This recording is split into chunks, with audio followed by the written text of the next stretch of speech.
Now, the Act says the CFO has to sign the financial statements.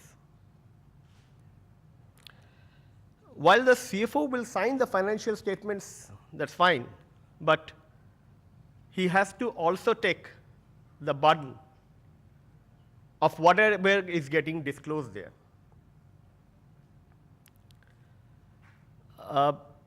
Since Companies Act 1956 and the auditor's role, company secretaries and directors have all been signing.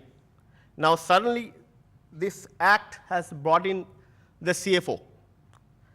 Though there has been a lot of desire for this, but it has not been done till date. Now why now?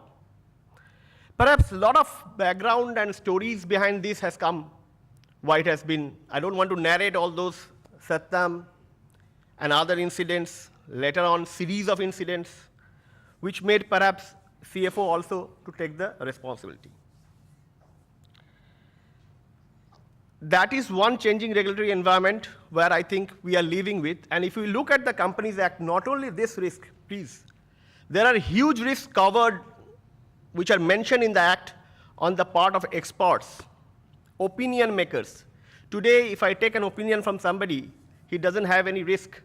But tomorrow, after the enactment of the Act, he carries a risk. A huge risk is there on his part, and it can even lead to a class action suit for giving opinions. Consultants are also not spared.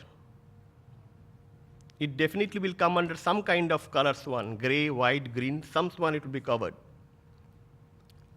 So no one is spared in the Act, though there is a lot of talk going on that all this might see some kind of change, but as of now, it stands and the Act is very clear that no one is spared, whether he is an auditor, whether he is a CFO, whether he is a company secretary, whether he is an expert, whether he is a consultant.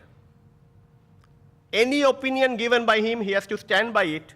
And if that opinion tantamounts to a wrong opinion and because of which somebody has suffered, then he can bring a class action suit.